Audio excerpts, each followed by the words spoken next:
Bahkan cenderung kalau diterapkan itu menciptakan bencana peradaban manusia. Jangankan kita, Yesus dan Paulus pun tidak menerapkan itu. Lah Yesus aja mengatakan itu malah tidak menerapkan loh. Paulus yang deklarator Kristen dan menuhankan terhadap Yesus seperti yang kita baca di Roma 10 ayat 9, ternyata tidak menerapkan juga ayat itu. Karena memang tidak mungkin bisa diterapkan. Tapi Tuhan Yesus bahkan bertolak lebih dalam. Bahkan tidak boleh balas dendam. Padahal di sini konteksnya bukan balas dendam loh ya. Ini jangan melawan. Bukan jangan membalas, jangan melawan. Ayatnya jelas tertulis seperti itu. Barang siapa tampar pipi kananmu, beri pipi kirimu. Untuk menampar pakai tangan kanan, terkena pada pipi kiri. Bagaimana menampar dengan tangan kanan, kena pipi kanan? Nah, bingung sendiri, Pak. Bingung ya. Ini ayatnya yang masalah atau gimana ini ya?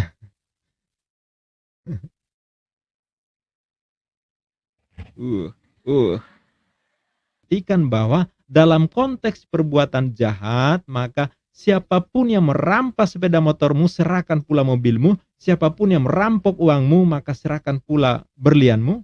Siapapun yang merampas HP-mu, serahkan pula laptopmu.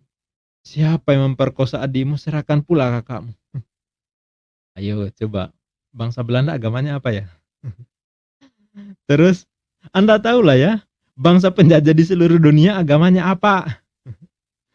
Nah, terus kapal Belanda pertama kali mendarat di Banten itu pada tahun 1596. Nah, itu dipimpin oleh seorang kapten bernama Cornelius de Houtman. Cornelius de Houtman. Cornelius, dari namanya aja udah jelas agamanya apa ya. Oke. Nggak mungkin dari Arab dan pasti nggak mungkin ya, nggak mungkin. Tapi ketika mereka memaksa, menjajah, menindas, merampok, membunuh, maka sejak saat itu rakyat pribumi melakukan apa? Melawan penjajah, bukan membalas, bukan, melawan. Ya.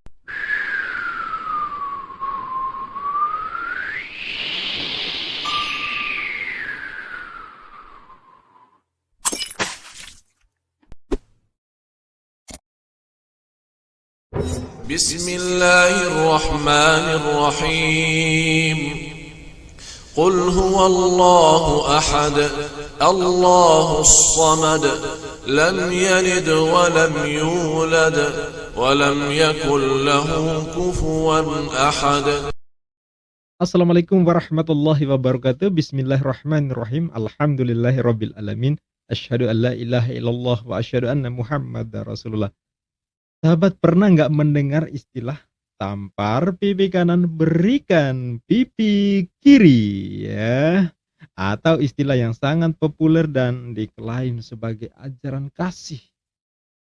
Demikian juga yang dijelaskan oleh seorang pendeta yang cukup terkenal ya, cukup ngetop di negeri ini, YouTuber juga, yaitu Pendeta Ezra Alfred Soru. Dia menjelaskan tentang tampar pipi kanan dan berikan pipi kiri, tapi yang terjadi kekonyolan adalah tidak bisa membedakan antara membalas dengan melawan. Nanti akan kita ulas bagaimana kekonyolan ini terjadi di Pendeta Ezra. Makin aneh lagi, ayat di Alkitab menyebutkan apa, tapi oleh pendeta maknanya berbeda lagi. Nah, jadi mana yang benar ini, ayat Alkitab atau ucapan pendeta gitu ya? Malah jelas ngaco bertentangan dengan penjelasan di ayat itu. Ya, bisa dikatakan diubah oleh pendeta. Nah, ini udah biasa sih sebenarnya. Alkitab tertulis apa, pendeta menjelaskan apa. Nah, makanya kekonyolan ini sering terjadi di tetangga sebelah. Nggak percaya? Simak baik-baik sampai selesai ya. Jangan skip sahabat biar nggak gagal paham. Semoga terhibur. Ini dia doktrin kasih ala pendeta dan langsung kita reaction. Pendeta Ezra Alfred Soru. 3839. Kamu telah mendengar firman, mata ganti mata dan gigi ganti gigi. Tapi aku berkata padamu, jangan kamu melawan orang yang berbuat jahat padamu. Melainkan siapapun yang menampar pipi kananmu, berilah juga kepadanya pipi kirimu. Ya, ayat yang dibahas oleh pendeta Ezra Soru ini di Matius 5 Matius 5 ayat ke-38 kan dan ke-39. Ya. Kamu telah mendengar firman, maka mata ganti mata dan gigi ganti gigi. Tetapi aku berkata kepadamu, janganlah kamu melawan orang berbuat jahat kepadamu. Saya ulangi, janganlah kamu melawan orang yang berbuat jahat kepadamu. Orang jahat itu nggak boleh dilawan, kata Yesus ya. Melainkan siapapun yang menampar pipi kananmu, berikan juga pipi kirimu. Orang kalau menampar pipi kanan diberikan juga pipi kiri, biar imbang. Dahsyat men. Oke, sebenarnya maksudnya apa? Coba kita dengarkan maksudnya apa versi pendeta Ezra Soru. Kalau dalam hukum lex talionis, mata ganti mata, gigi ganti gigi, patah ganti patah, bengkak ganti bengkak, untuk mencegah balas dendam yang melampaui. Tapi Tuhan Yesus bahkan bertolak lebih dalam, bahkan tidak boleh balas dendam. Padahal di sini konteksnya bukan balas dendam loh ya. Ini jangan melawan. Bukan jangan membalas, jangan melawan. Ayatnya jelas tertulis seperti itu. Aku berkata padamu, siapapun yang menampar pipi kananmu, beri juga kepadanya pipi kirimu. Ini Dahsyat men. tidak boleh diartikan harfiah. Ya iyalah. Ayatnya mengerikan. Kalau orang tampar kita, betul-betul kita serahkan pipi sebelah. Mengapa tidak boleh diartikan harfiah? Tuhan Yesus waktu ditampar dalam Yohanes 18. Tuhan Yesus tidak serahkan pipi yang sebelah. Padahal ya iyalah. Gak bisa diserahkan. Dan itu gak bisa dipraktekkan loh Pak Pendeta. Tuhan Yesus yang ajar. Ya, pada Tuhan Yesus yang ngajak kata dia. Tapi Yesus sendiri tidak mempraktekkan itu. Paulus waktu ditampar di Kisah 23 ayat 2 dan 3 pun tidak menyerahkan pipi sebelah. Malah dia bilang Allah akan menampar kamu. Wow. Paulus pun deklarator yang menuhankan Yesus pun tidak melakukan itu ya. Kalau begitu, tampar pipi kanan, beri pipi kiri. Itu tidak boleh diartikan harfiah. Iya, betul Pak Pendeta. Nggak boleh diartikan secara harfiah. Karena nggak mungkin dipraktekkan Pak ya. Sangat menyalahi natur kemanusiaan. Lalu apa artinya? Artinya adalah secara literal. Orang rata-rata orang dengan tangan kanan bukan? Kalau tampar pakai tangan kanan, mulai ngarang. Pipi kiri. Dari mana dia dapat rumusan menampar harus pakai kanan ya? Secara literal ya. Ayat itu tidak bilang barang siapa tampar pipi kirimu beri pipi kananmu. Tidak. Barang siapa tampar pipi kananmu beri pipi kirimu. Untuk menampar pakai tangan kanan terkena pada pipi kiri. Bagaimana menampar dengan tangan kanan kena pipi kanan? Nah, bingung sendiri Pak. Bingung ya.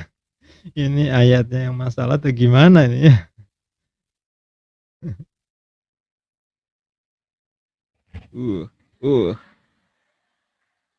Bukan ya. Ini pakai begini. Jadi berarti yang kena di sini itu punggung tangan. Punggung tangan. Kalau begini kena pipi kiri telapak tangan. Menurut Barclay, hukum Yahudi menetapkan bahwa menampar orang dengan telapak tangan itu penghinaan. Tapi dengan punggung tangan penghinaan double. Double penghinaan. Maka kalau ini dikasih denda, dendanya 1 juta. Kalau berani pukul dengan ini, dendanya 2 juta. Gitu ya Pak. Barang siapa menampar pipi kananmu, beri juga pipi kirimu. Itu tidak boleh diartikan harfiah. Iya. Bingung kalau diartikan Pak ya. Sungguh-sungguh sorong pipi sebelah itu bodoh. Serang bodoh ya. Catat. Maksudnya adalah bahwa sekalipun orang menghina kamu dengan penghinaan ganda sekalipun, kamu tidak boleh balas. Nah, ingat. Kamu tidak boleh balas. Padahal di mana ada balas-balasan di sini. Jelas-jelas dikatakan lawan, jangan melawan, bukan jangan membalas. Nanti akan kita ulas habis Wow, dahsyat. Oke. Nah, sekarang saatnya kita ulas, sahabat. Ya, bagaimana ini bisa terjadi seperti ini ya? Oke. Hmm.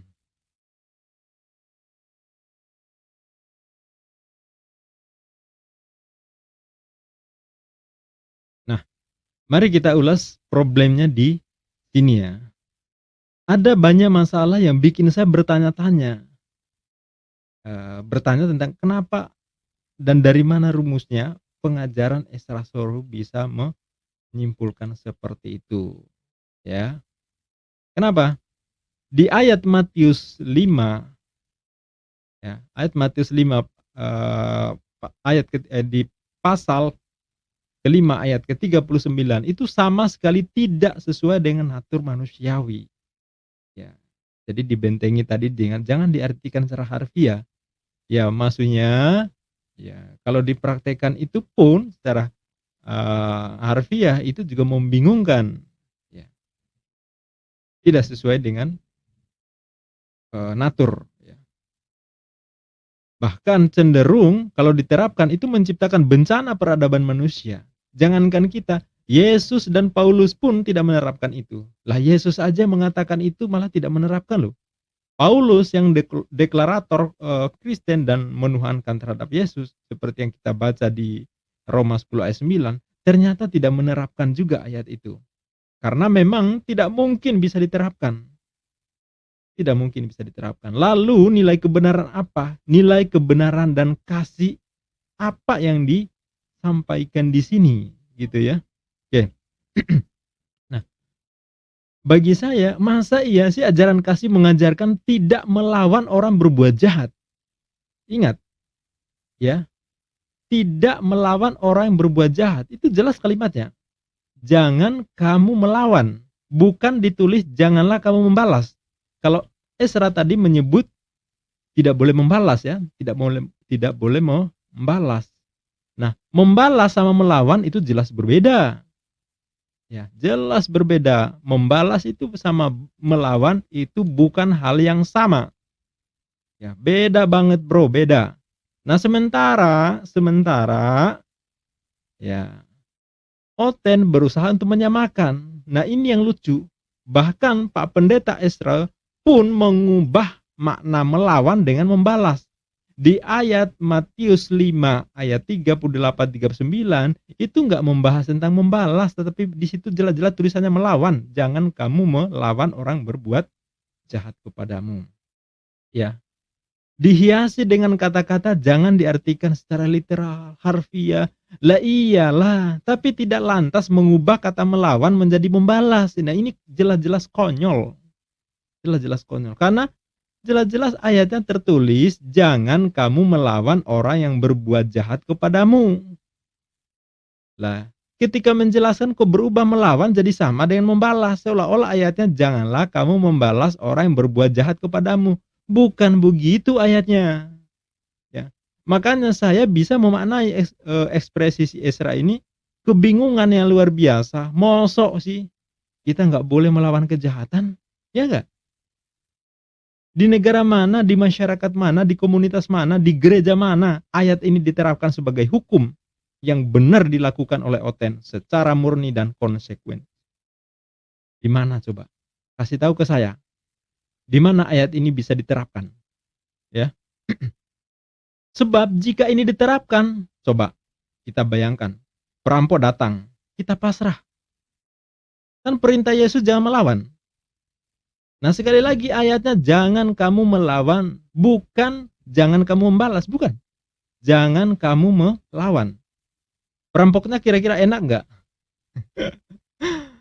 Enak banget, ya. Mengambil berlian, kita pasrah. Penjahatnya memperkosa gadis penghuni rumah, korbannya jangan melawan. Penjahatnya ngobrak-abrik rumah Anda, jangan melawan. Begitu mau nelpon polisi, ingat perintah Yesus. Jangan melawan orang berbuat jahat kepadamu. Wow, nggak jadi nelpon. Kalaupun polisi datang, ya berusaha untuk meringkus perampok, langsung dinasihati. Jangan dilawan, jangan melawan pelaku kejahatan. Itu perintah Yesus, Pak Polisi, perintah Yesus. Ya, dalam Alkitab tertulis perintah Yesus, jangan melawan orang yang berbuat jahat kepadamu. Maka kalau terjadi begitu jangan panggil polisi. Nah, misalnya polisinya oten juga, akhirnya membiarkan penjahat beraksi. Ya, penjahatnya bawa pistol, nembak si bapak, pasrah aja. Ya, nggak boleh bertindak karena perintah Yesus jangan melawan orang berbuat jahat kan? Luar biasa kalau ini diterapkan sahabat, ya. Jadi teriak lantangnya si Ezra Soru bilang, jangan diartikan secara harfiah. Saya setuju. Sebab ini artinya bukan lagi tampar-tamparan yang dimaksud. Setuju saya. Bukan lagi soal pipi mana yang ditampar. Saya setuju.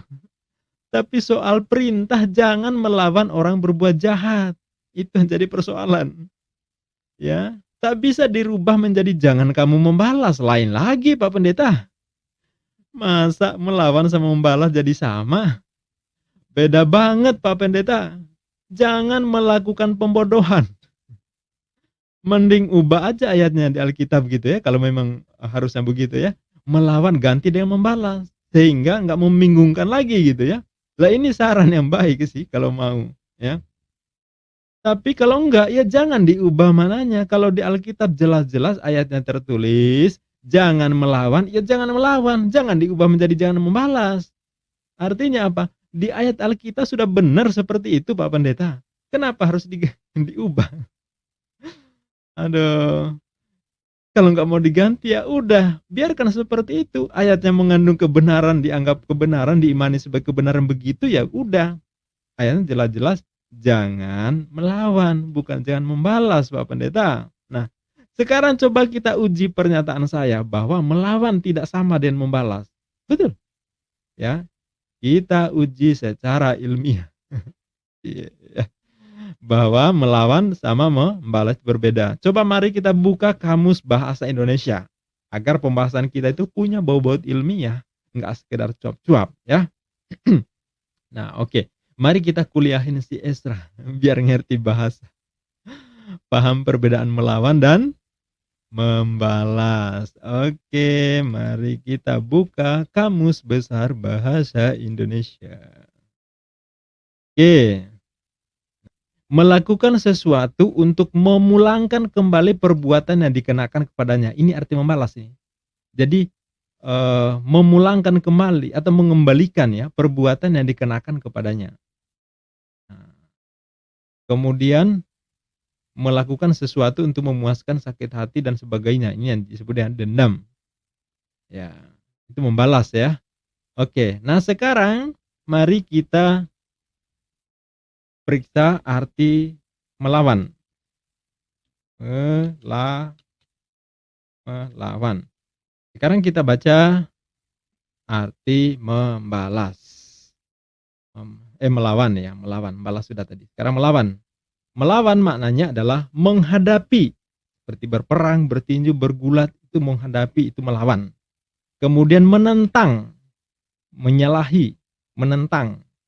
Ya, artinya kita menolak sesuatu itu kita lawan ya. Bersaing lebih murah daripada yang lain. Ya, ini dalam hal jual beli. Melayani, kemudian mencegah. Nah, ini ada mencegah. Ya, menghilangkan, menjauhkan. Jadi melawan seperti ini maknanya. Menghadapi, menentang, mencegah. Itu melawan. Artinya kita menunjukkan bahwa kita tidak pro dengan keadaan itu. Itu namanya melawan, Pak Pendeta. Jadi berbeda dengan membalas. Membalas itu mengembalikan lagi, memulangkan kembali apa yang dilakukan hari itu dan kita melakukan hal yang sama seperti itu, membalas namanya.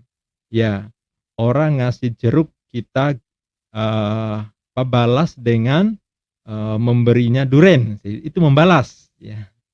Seperti itu. Tapi ini persoalannya bukan membalas, tapi ini persoalan pasrah. Jadi berbeda ya. Oke. Nah, jadi kita kembali ke ayat ya ini tadi ya, Matius 5 ayat 38 39 tadi. Jadi jelas-jelas di sini ya, jelas di situ adalah melawan, bukan membalas. Nah, jadi sahabat, untuk lebih mendekatkan lagi pemahaman perbedaan antara membalas sama melawan, saya coba pendekatan sebuah fakta sejarah ya. Sahabat tahu nggak sejarah bahwa Nusantara kita ini dijajah oleh bangsa Belanda. Nah, tahu ya, di pelajaran sejarah dari SD kita sudah diajarin bahwa selama 3,5 abad atau sekitar 350 tahun bangsa kita atau Nusantara dijajah oleh sebuah negara, sebuah bangsa namanya bangsa Belanda. Waktu itu Indonesia belum ada di kita, tapi masih Nusantara ya. Ayo coba, bangsa Belanda agamanya apa ya? Terus Anda tahu lah ya, bangsa penjajah di seluruh dunia agamanya apa? Nah, terus kapal Belanda pertama kali mendarat di Banten itu pada tahun 1596. Tahun 1596 itu masih abad ke-5, hampir memasuki abad ke-6, ke-16 maksud saya. Ya. Nah, itu dipimpin oleh seorang kapten bernama Cornelius de Houtman. Cornelius de Houtman. Cornelius, dari namanya aja udah jelas agamanya apa ya. Oke. Nggak mungkin dari Arab dan pasti nggak mungkin ya, nggak mungkin. Masa Cornelius dari Arab? Nggak mungkin dari Mesir gitu ya, dari Turki namanya Cornelius. Enggak. Oke. Nah, ketika mereka datang itu bersahabat ya, maka rakyat di Nusantara menyambut dengan baik. Tapi ketika mereka memaksa, menjajah, menindas, merampok, membunuh, maka sejak saat itu rakyat pribumi melakukan apa? Melawan penjajah, bukan membalas, bukan, melawan. Ya. Ingat, melawan bukan membalas ya. Melawan, makanya disebut perlawanan terhadap penjajah, bukan pembalasan terhadap penjajah, bukan. Ya. Kalau membalas, ya ketika kita dijajah mah kita jajah balik, itu membalas. Ya. Ini bukan membalas tapi melawan, ya. Bangkit kekuatan rakyat bergerak dengan segala cara untuk mengusir penjajah, menghalangi penjajahan karena kita ingin merdeka. Ya. Para pahlawan tampil menghancurkan kekuatan musuh. Bangkit para pahlawan. Ada Pangeran Diponegoro, ada Tuanku Imam Bonjol, ada Pangeran Antasari, ada Sultan Hasanuddin di Sulawesi Selatan, ada Tengku Umar dan Cut Nyadin di Aceh. Ya. Di Surabaya ada Bung Tomo, di Bali ya ada I Gusti Ngurah Rai ya, perang Puputan ya. Memimpin pasukan rakyat Hindu melawan Belanda ya. Kemudian di kalangan Kristiani juga ada Kristen, ada Yosudarso, ada Patimura, ada Kristina Tiahahu, Kristina Marta Tiahahu ya. Itu dari Maluku. Nah, semuanya itu bangkit melawan penjajah. Ingat, melawan. Semuanya bangkit melawan penjajah, bukan membalas penjajah, bukan, melawan. Jadi sudah paham ya perbedaannya. Jadi jangan disamakan, jauh banget. Di ayatnya itu tidak menyebut membalas tapi melawan. Ya, melawan ya Pak Pendeta, bukan membalas. Ya. Jadi memang ya. Memang natur makhluk hidup ya memang begitu. Ketika diganggu, ya maka melawan, dan itu dibenarkan oleh Tuhan. Ya, dibenarkan oleh Tuhan. Silakan baca kita Perjanjian Lama. Ya, bagaimana Tuhan memerintahkan perangi ini, kan begitu ya? Ya. Jadi jangankan manusia, hewan pun begitu.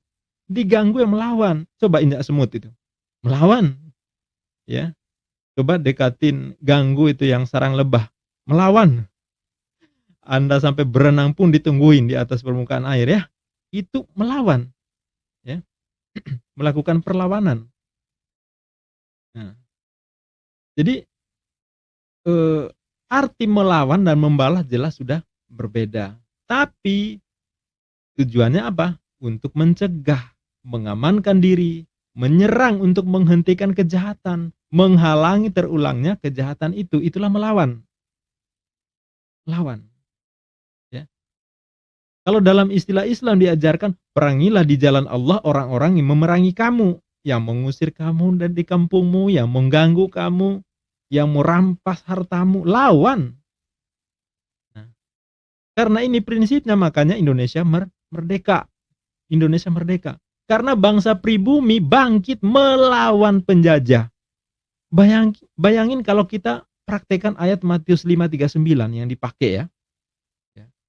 Habis kita. Habis kita. Kan dibilang jangan melawan orang berbuat jahat kepadamu. Penjajahan itu kejahatan. Nah, kita udah habis dihabisin oleh penjajah udah. Kalau memang itu benar perintah Yesus, jangan melawan orang berbuat jahat. Ya. Nah, jadi ini ajaran kasih model apa coba? Coba, ada polisi untuk mengamankan rakyat melawan kejahatan. Adanya jaksa, hakim untuk menetapkan hukum pelaku kejahatan. Itu sikap perlawanan terhadap pelaku kejahatan, melawan. Bukan membalas. Maka sungguh benar Islamnya menghadapi kejahatan, ya lawan. Ya. Kalau udah tahu kejahatan, jangan diam aja. Kalau diam aja itu namanya setan gagu. Malah dalam Islam, kalau ada penjahat yang kurang ajar, ya, datang ke rumah kita, melakukan kejahatan, merampok harta kita, memperkosa, membunuh, maka tuan rumah wajib melawan.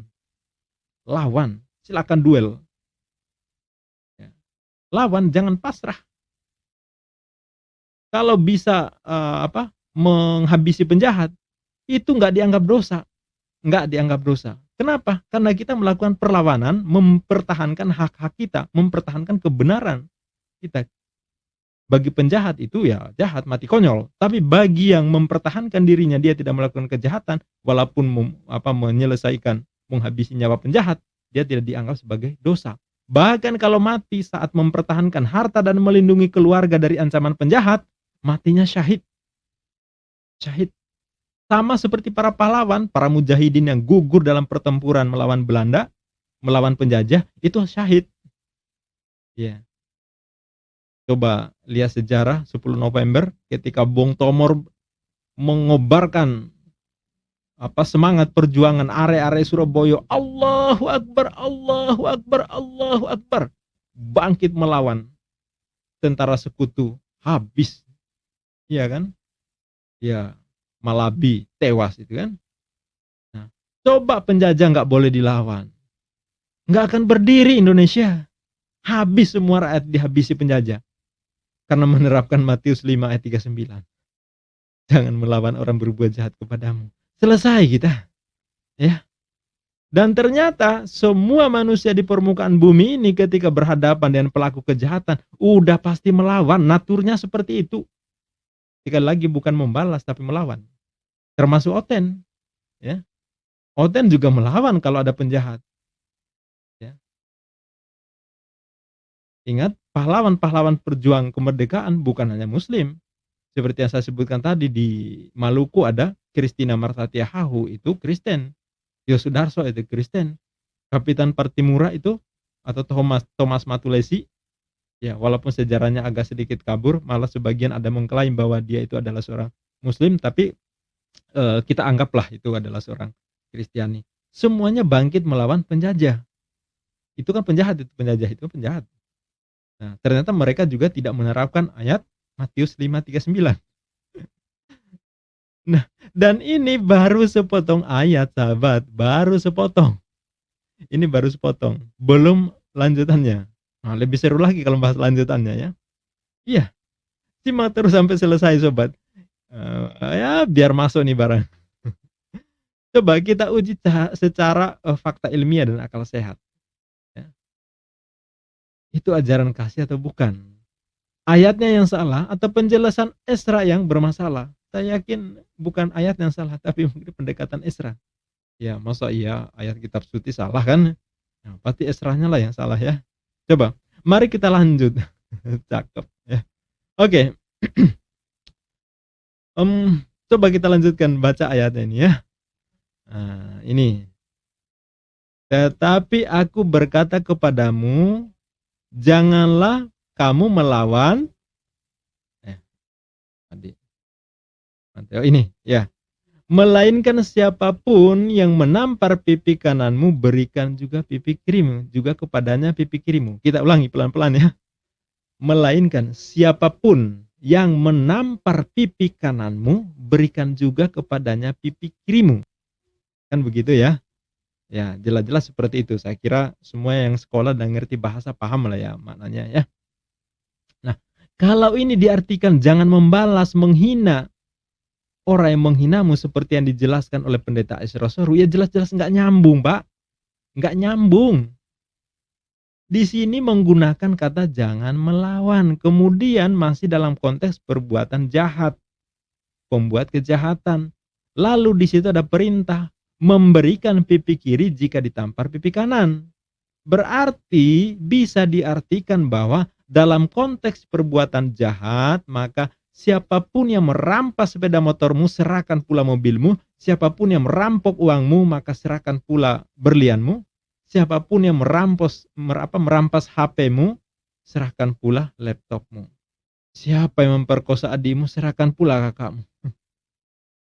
Karena ini masih bahas dalam konteks orang berbuat jahat kepadamu, orang berbuat jahat. Ya kan? Nah, kalau diartikan jangan membalas orang yang menghinamu, walaupun penghinaan itu double, Pak, makanya harusnya kalimatnya nggak seperti itu. Kalau memang penjelasannya seperti yang dijelaskan oleh Esra Soru.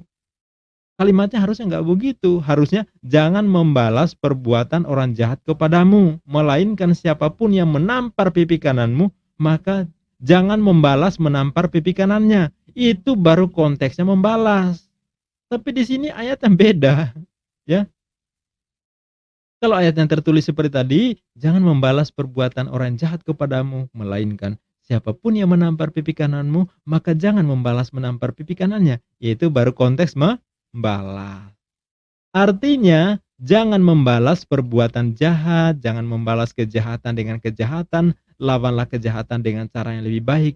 Nah, tapi kan ayatnya nggak begitu. Misalnya nih orang ngamuk-ngamuk, ya, ngamuk-ngamuk dengan muka kecut gitu ya. Kita balas dengan senyum manis, disiapin kopi dan pisang goreng, sehingga yang tadinya ngamuk-ngamuk jadi redam, gitu kan? Nah, jadi akrab, bisa ngopi bareng gitu ya. Atau misalnya orang yang suka mengganggu kita, kita balas dengan memberinya hadiah, disantuni. Yang biasa memfitnah kita, kita datangi, ya.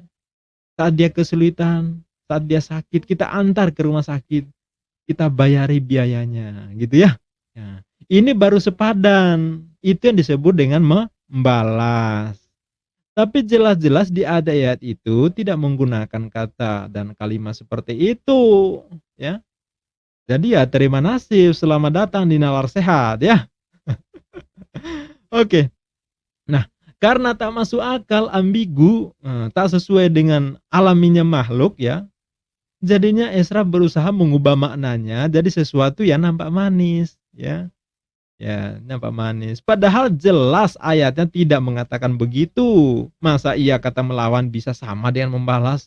Sekolah di mana gitu, ya? Nah, sekarang sebagai penguat ayat ini, ya, ayat ini memang ambigu ya sahabat ya, itu.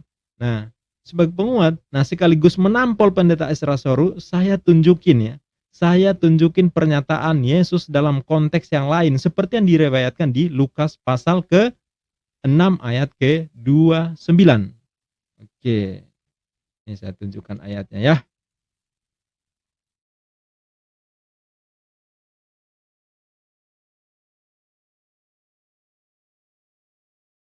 Oke, kita buka Lukas pasal ke-6 ayat ke-29. Oke, ini ya, dibaca baik-baik nih. Ya.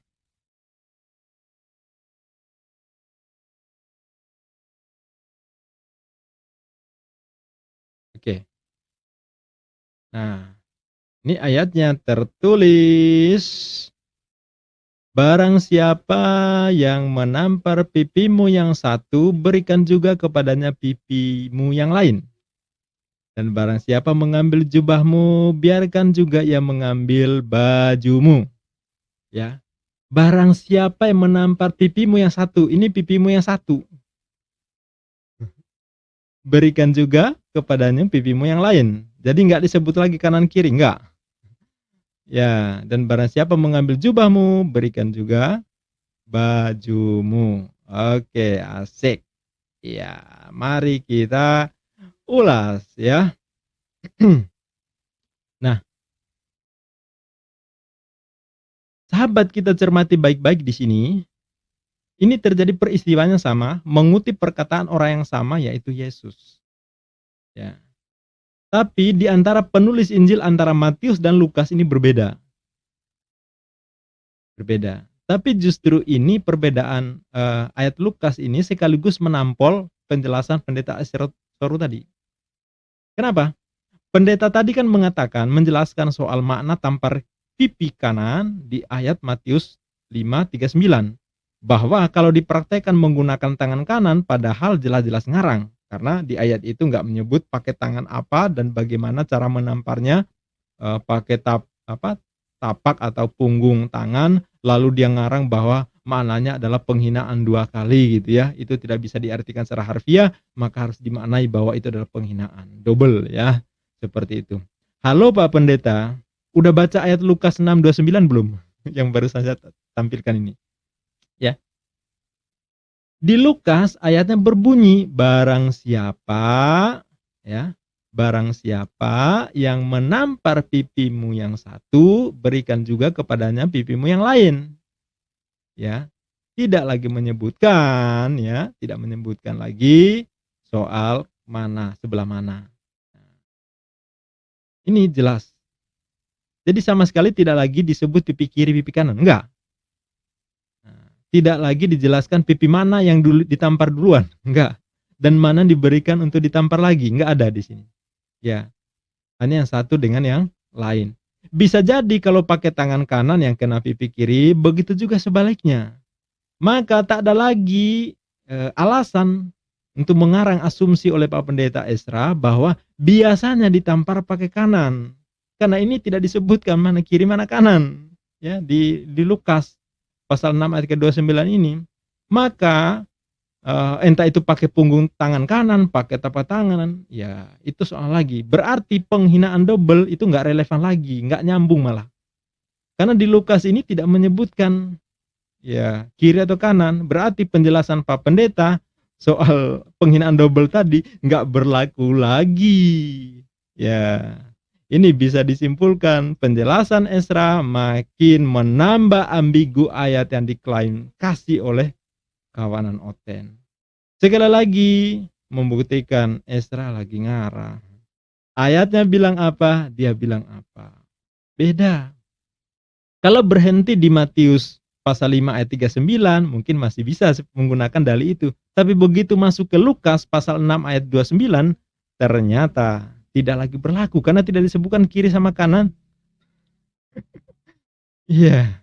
Jadi nggak perlu lagi membahas tentang pakai tampar pakai punggung tangan atau tapak tangan, nggak berlaku di sini karena hanya menyebutkan pipi yang satu dengan dan yang lain ya, tidak menyebut kiri dan kanan. Nah, hal lain jadi pertanyaan pula, sebenarnya makna yang benar-benar diucapkan Yesus versi Matius atau versi versi Lukas. Versi Yesus ya, versi Matius menyebut pipi kanan. Versi Lukas menyebut salah satu pipi tanpa menyebut pipi kanan atau kiri ya. Nah, jadi sambungan ayatnya yang masih dalam satu kalimat, dan barang siapa yang mengambil jubahmu biarkan juga ia mengambil bajumu. Kan itu ya. Sambungan ayatnya yang masih dalam satu kalimat, dan barang siapa ya, barang siapa yang mengambil jubahmu, biarkan juga ia mengambil bajumu. Ya. Barang siapa yang mengambil jubahmu, biarkan juga ia mengambil bajumu. Biarkan ia mengambil bajumu. Oke. Ya. Betul kan contoh yang saya dikemukakan di awal tadi? Jika ayat ini diterapkan, apa yang terjadi? Kalau ada yang jahat, pasrah aja kita. Lah perintahnya begitu. Jika diambil sepeda motormu, biarkan juga dia mengambil mobilmu. Jika diambil HP-mu, biarkan juga ia mengambil laptopmu. Itu ajaran kasih. Kalau iya, tunjukin kepadaku di negara mana ayat itu bisa diterapkan. Ada penjahat dibiarkan. Karena kalau dilawan dan dihukum, jelas itu bertentangan dengan perintah Yesus. Ya. Ada penjahat kakak beraksi bromocora gitu ya, sadis boy. Polisi nyari. Itu kira-kira pakai tangan kosong nggak? Yo enggak, enggak. Harus pakai pistol ya. Polisi dibekali ilmu ketangkasan bela diri. Untuk apa? Untuk melumpuhkan si penjahat. Apa ya, ketemu penjahat terus pakai ayat Matius 5:39 dan Lukas pasal 6 ayat 29 ya. Jangan melawan. Jangan melawan penjahat, jangan melawan orang yang berbuat jahat kepadamu, jangan melawan pelaku kejahatan, kan itu. Berarti penjahat diharapkan datang sendiri ke polisi gitu ya. Terus nanti dipeluk, dikasih disambut gitu ya, dikasih kalungan bunga gitu ya. Si penjahatnya ditempatkan di kamar mewah, hotel bintang 5 gitu. Dijamu dengan makanan enak. Nah, itu kira-kira yang dimaksud ajaran kasih. Pertanyaan, kalau seperti itu kira-kira penjahatnya senang nggak? Senang banget. Kira-kira penjahat bertambah atau berkurang? Ya, coba mikir secara waras bro. Kalau penjahat diperlakukan seperti ini, yo manisnya rame-rame jadi penjahat. Dihukum mati aja masih ada yang jahat, apalagi malah dijamu seperti itu. Apa itu ajaran kasih? Ya, Tuhan menciptakan manusia, Tuhan Maha tahu yang terbaik untuk manusia, ya. Menata peradaban manusia Tuhan lebih tahu. Menghukum penjahat itu natur manusia untuk menjaga kedamaian, itu juga diajarkan oleh Tuhan. Ya. Jadi Tuhan tidak hanya menyampaikan anjuran, tetapi juga di situ ada perintah, ada hukuman bagi yang melanggar hukum Tuhan. Itu jelas. Islam mengajarkan begitu, pelaku kejahatan yo dilawan, yo dihukum berat malah, ya. Nggak bisa, pelaku kakak misalnya dihukum, nggak usah dihukum, karena itu kasih. Nah, gimana coba? Karena kalau dihukum berat sehingga orang takut berbuat jahat, takut berbuat jahat. Nah, dengan hukuman berat untuk memastikan orang tidak melakukan kejahatan. Ya. Efeknya apa? Masyarakat bisa lebih tenang, tentram kalau nggak ada penjahat, nggak dihantui oleh kecemasan akibat perbuatan orang-orang jahat. Lah, di negeri kita misalnya, rumah atau toko sampai dijajari gembok, dijaga anjing galak, dijaga satpam pula. Itu untuk apa? Untuk menghindari penjahat. Karena merasa tidak aman, banyak kejahatan sehingga diperlakukan seperti itu. Ya, artinya hidup nggak tenteram karena terancam oleh sikap atau perbuatan atau tindakan kejahatan di sekitar kita. Nah, bahkan kadang-kadang ya orang main bacok hanya karena persoalan yang sepele, ya cuma kedip mata, cuma senggol segala macam, udah main bacok ya.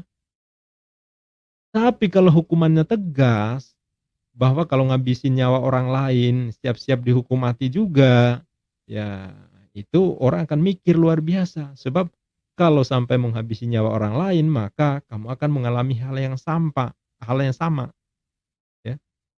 Jadinya apa? Orang takut.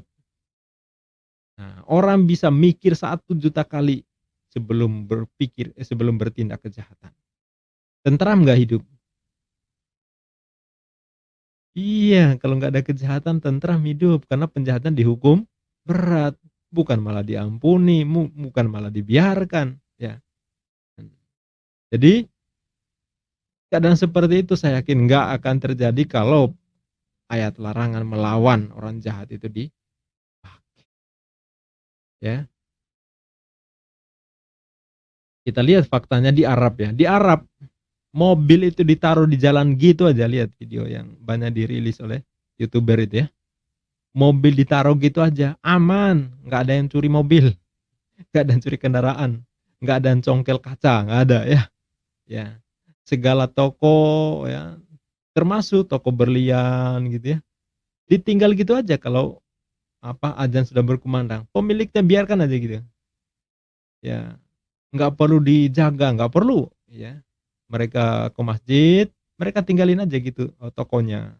Lapaknya dibiarkan, nggak pakai digembok, nggak pakai dijaga anjing, apalagi dijaga satpam, enggak. Toko HP kah, laptop kah, toko emas kah. Nah, lapak semuanya aman ditinggal begitu aja. Dalam keadaan terbuka, itu di Arab. Orang nggak berani merampok. Ya. Karena apa? Hukumannya berat. Orang nggak berani membunuh karena hukumannya kisos. Nanti dimatiin balik. Makanya di Arab itu negara teraman di dunia. Kalau ada kejahatan terjadi di sana, terjadi kejahatan, itu langsung jadi berita dunia. Wow, heboh kalau terjadi kejahatan di Arab. Kenapa? Karena kejadian itu langka. Langka banget terjadi di sana. Nah, beda dengan di negara lain. Saking seringnya kejahatan, sampai kejahatan udah dianggap biasa dah. Biasa. Nggak dianggap penting lagi diberitakan. Jadi kalau memberitakan kejahatan di negeri yang terbiasa dengan kejahatan, itu nggak menarik. Nggak jadi berita dunia lagi. Kenapa? Karena udah biasa. Ya. Nah, makanya ya, sekarang saya ajak mikir yang benar. Mikir yang benar. Pakai nalar, pakai akal sehat. Pakai hati yang paling dalam. Ya. Coba. Kasih mana yang benar. Menghalangi orang berbuat jahat atau membiarkan orang berbuat jahat? Saya ulangi. Mana kasih yang benar? Menghalangi orang berbuat jahat atau membiarkan orang yang berbuat jahat? Sudah tahu? Selamat datang di Kebenaran Islam. Demikian sahabat ulasan kali ini. Mudah-mudahan Pak Pendeta Esra Soru kembali berakal sehat. Siapa tahu bisa menyimak ulasan saya ini dan bisa memberikan tanggapan. Sahabat bagi yang belum subscribe, silakan subscribe channel ini sebagai upaya bersama kita untuk memberikan pencerahan kepada umat, mencegah anasir-anasir penyesatan dan pemurtatan yang terjadi bergentayangan berkeliaran di sekitar kita. Subscribe Anda cukup memberikan kontribusi yang luar biasa untuk kita. Ya. Semoga memberikan pencerahan, semoga memberikan manfaat. Sampai jumpa di video berikutnya. Saya tutup billahi taufik wal hidayah. Wassalamualaikum warahmatullahi wabarakatuh.